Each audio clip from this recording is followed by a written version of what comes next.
லகும்ஜுகா ஆகிய சமூகத்தில் 30 நபர்களுடன் கப்பலில் நான் பயணம் செய்தேன். புயல் காரணமாக 1 மாத காலம் அலைகளால் அலக்களிக்கப்பட்டோம். சூரியன் மறையும் சமயம் ஒரு தீவிற்குள் ஒதுங்கினோம்.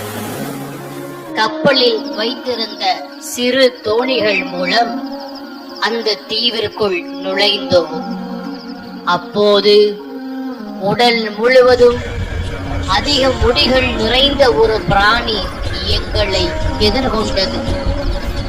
அதிகமான முடிகள் காரணமாக அதன் மலஜலம் பாதைகளை கூட எங்களால் அறிய முடியவில்லை.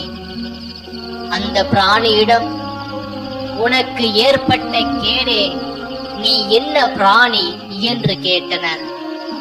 நான் ஜஸாஸா என்று அது கூறிவிட்டு, நீங்கள் இதோ இந்த மடத்தில் உள்ள மனிதனிடம் செல்லுங்கள், அவர் உங்களை காண்பதில் ஆர்வம் காட்டுவார் என்று அப்பிராணி கூறியது. அந்த மனிதனின் பெயரையும் கூறியது. அந்த பிராணி ஒரு பெண் ஷைத்தானாக இருக்குமோ என்று நாங்கள் பயந்தோம். நாங்கள் அந்த மடத்தை நோக்கி விரைந்தோம். அங்கு சென்றதும் ஒரு மனிதனை கண்டோம்.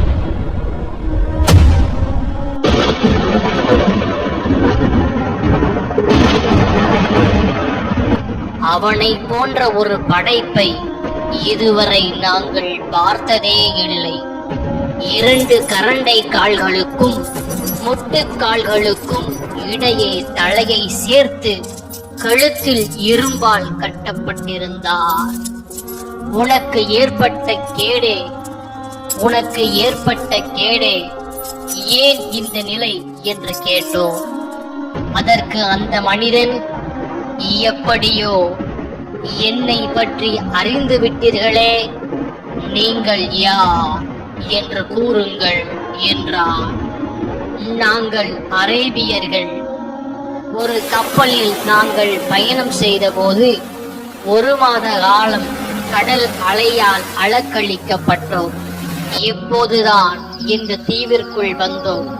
அடர்ந்த முடிகள் நிறைந்த ஒரு பிராணியை கண்டோம். அது, நான் ஜஸாஸா, இந்த மடத்தில் உள்ள மனிதரை பாருங்கள் என்று கூறியது. எனவே உன்னிடத்தில் விரைந்து வந்தோம் என்று கூறினோம். பைசான் என்ற இடத்தில் உள்ள பேரித்தை மரங்கள் பயனளிக்கிறதா என்று கூறுங்கள் என அந்த மனிதன் கேட்டார். நாங்கள் ஆம் என்று கூறினோம். அதற்கு அம்மனிதன், விரைவில் அங்குள்ள மரங்கள் பயனளிக்காமல் போகலாம் என்றார். சூவர் எனும் நீரூற்றில் தண்ணீர் உள்ளதா? அங்குள்ளவர்கள் அத்தண்ணீரை விவசாயத்திற்கு பயன்படுத்துகிறார்களா என்றும் கேட்டான். அதற்கு நாங்கள், தண்ணீர் அதிகமாகவே உள்ளது. அங்குள்ளோர் அத்தண்ணீர் மூலம் விவசாயம் செய்கின்றனர் என்று கூறினோம். உம்மி சமுதாயத்தில் தோன்றக்கூடிய நபியின் நிலை என்ன என்பதை எனக்கு கூறுங்கள் என அம்மனிதன் கேட்டார். அவர் மக்காவிலிருந்து புறப்பட்டு தற்போது மதீனாவில் உள்ளார் என்று கூறினோம். அரேபியர்கள் அவருடன் போர் புரிந்தார்களா என்று அம்மனிதன் கேட்டார். ஆம் என்றோம். போரின் முடிவு எப்படி இருந்தது என்றும் கேட்டார். அவர் தம் அருகில் வசித்த அரேபியர்களையெல்லாம் வெற்றி கொண்டு விட்டார் என்று கூறினோம். அவருக்கு அவர்கள் கட்டுப்படுவதே சிறந்தது என்று அவன் கூறினான். நான் இப்போது என்னை பற்றி கூறுகிறேன்.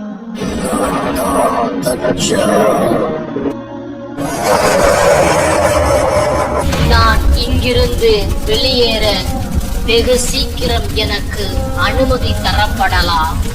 அப்போது நான் வெளியே வருவேன். பூமி முழுவதும் பயணம் செய்வேன். தஜ்ஜால் இப்பூமியில் எவ்வளவு காலம் தங்கியிருப்பான் என்று நாங்கள் நபி ஸல்லல்லாஹு அலைஹி வஸல்லம் அவர்களிடம் கேட்டோம். அவர்கள் 40 நாட்கள் என்று பதிலளித்தார்கள். ஒரு நாள் ஒரு வருடம் போன்றும், ஒரு நாள் ஒரு மாதம் போன்றும், ஒரு நாள் ஒரு வாரம் போன்றும், ஏனைய நாட்கள் சாதாரண நாட்களை போன்றும் இருக்கும் என்று விடையளித்தார்கள்.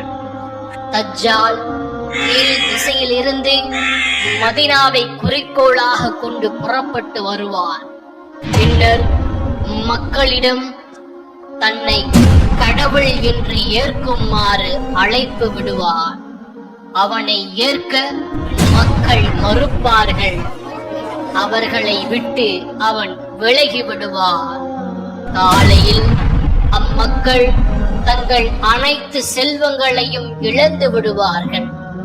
அவனை பின்பற்றியவர்களை தவிர ஏனைய மக்கள் மிகவும் வறுமையில் இருக்கும் போது அவனிடம் மலை போல் ரொட்டிகள் இருக்கும்.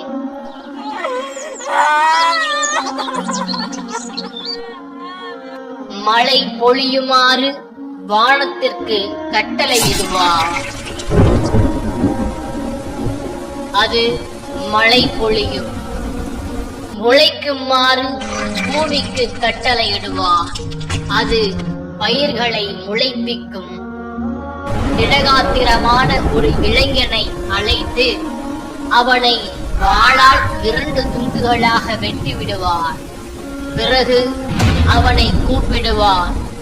உடனே அந்த இளைஞன் சிரித்துக் கொண்டே பிரகாசமான முகத்துடன் உயிர் பெறுவார்.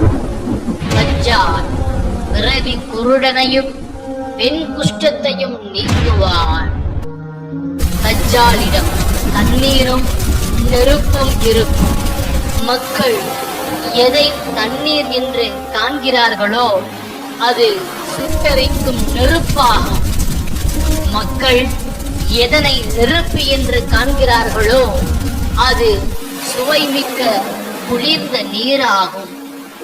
உங்களில் யாரேனும் இந்த நிலையை அடைந்தால் நெருப்பு என்று காண்பது விழட்டும் என்று நபிகள் நாயகம் ஸல்லல்லாஹு அலைஹி வஸல்லம் அவர்கள் கூறினார்கள். இப்படி பூமி முழுவதும் பயணம் செய்வார். மதீனாவை நெருங்கி அதன் எல்லையில் இறங்குவார். மதீனாவின் நுழைவாயிலுக்கு வருவது அவனுக்கு விளக்கப்பட்டுள்ளது. எனவே மதீனாவிற்கு வெளியில் உள்ள போர் நிலத்திற்கு வருவார். ஒரு நாள் சிறந்த மனிதர் ஒருவர் அவனிடம் செல்வார். அல்லாஹ்வின் தூதர் ஸல்லல்லாஹு அலைஹி வஸல்லம் அவர்கள் எச்சரிக்கை செய்த தஜ்ஜால் நீதான் என்று நான் உறுதியாக நம்புகிறேன் என்று கூறுவார். இவரை கொன்றுவிட்டு பின்னர் நான் உயிர்ப்பித்தால் நான் கடவுள் என்ற இவ்விஷயத்தில் சந்தேகம் கொள்வீர்களா என்று அவன் மக்களிடம் கேட்பான். அவர்கள் மாட்டோம் என்பார்கள். உடனே அவரை அவன் கொல்வான். பின்னர் உயிர்ப்பிப்பான். உயிர்ப்பிக்கப்பட்டதும் அந்த நல்ல மனிதர் முன்பிருந்ததை விட இன்னும் தெளிவாக நான் இருக்கின்றேன் என்று கூறுவார்.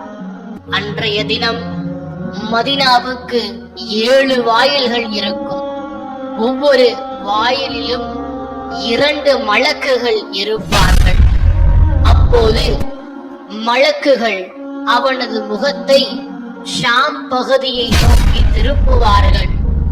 ஷாம் நாட்டில் உள்ள பாலஸ்தீன் நகரின் லூத் எனும் வாசலுக்கு அவன் புறப்பட்டு செல்வான்.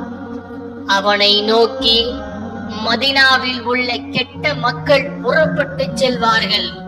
அங்கே ஈசா அலைஹி வஸல்லம் அவர்கள் இறங்கி அவனை கொல்வார்கள்.